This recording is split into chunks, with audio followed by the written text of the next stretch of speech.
Okay, so ito yung last segment for May 20th and May 21st. Real Talk 101, episode 192. So, alamin natin kung ano yung last advice niya. O, tingnan mo, nakikialam si Universe. Last na advice niya, 'di ba? At sa gustong magpabook ng full private reading, sa gustong magpa-ritual, magpa-cleansing, sabihin nyo lang po. Huwag na kayong magsayang ng panahon.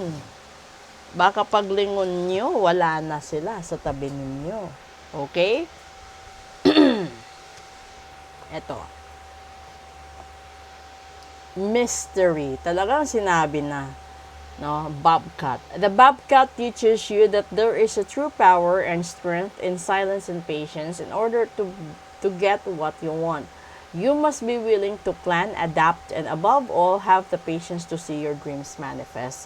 So, kung may nararamdaman ka na kailangan mong baguhin sa sarili mo, kailangan mong ayusin, no, huwag ka nang mag-refuse or huwag ka nang magdalawang isip.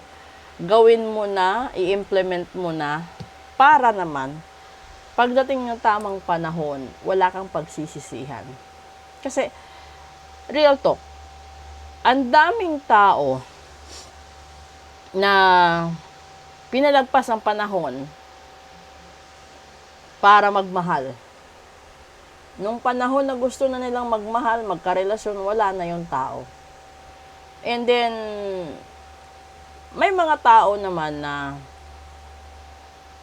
nung nasa relasyon pa, sinayang niya yung effort ng taong nagmamahal sa kanya.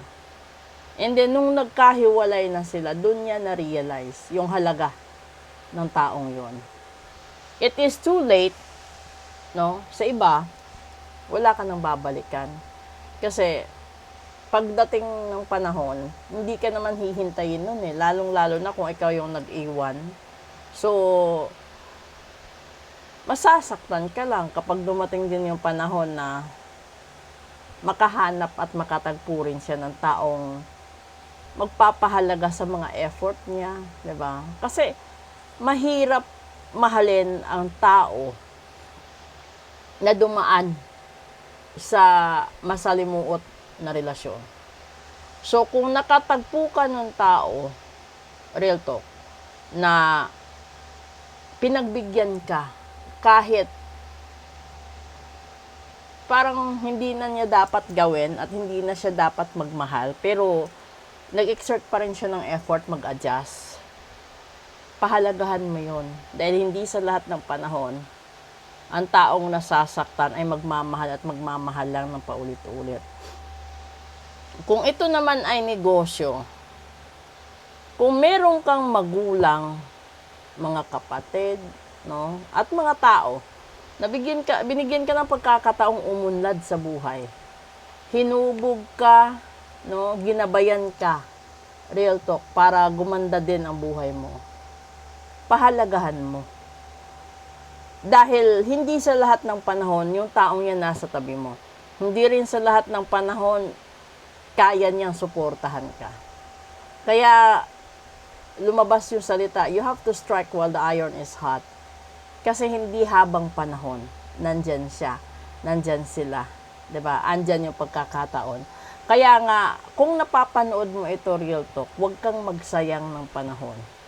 Kung gusto mong magbago, kung gusto mong malaman saan galing yung kamalasan mo, saan yung pagkukulang, pagkakamali, ipareading mo, at kung kailangang iritual, iparitual mo, habang may panahon pa, habang kaya pa.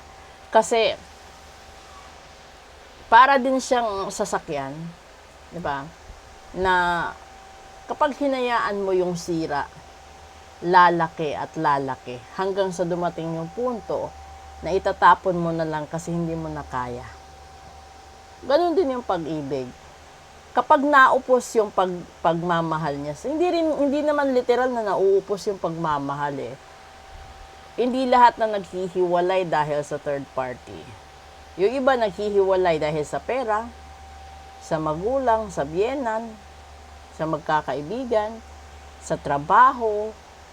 Yung iba talaga sadyang hindi sila nagpakasal sa gusto nila, kundi naipit sila sa sitwasyon na kailangan nilang panindigan yung mga kasalanan nabuntis, nakabuntis, gano'n. Diba? That's the real talk right there. So, kung alin man yung sitwasyon ninyo, kailangan mong masolve yung mystery ng buhay mo. Kasi hindi po pwede na habang buhay kang nasasaktan, nasusugatan, nalulugi, natatalo, hindi rin habang buhay nagkakasakit ka. Kasi hindi rin sa lahat ng pagkakataon may taong tutulong sa iyo. Kaya huwag kang umasa sa effort ng iba. Kailangan kang gumawa ng sarili mong move at sarili mong desisyon upang makawala ka sa kahirapan, kasadlakan, at maiwasan mo na maranasan ang matinding pagsisisi sa hinaharap. Maraming salamat po.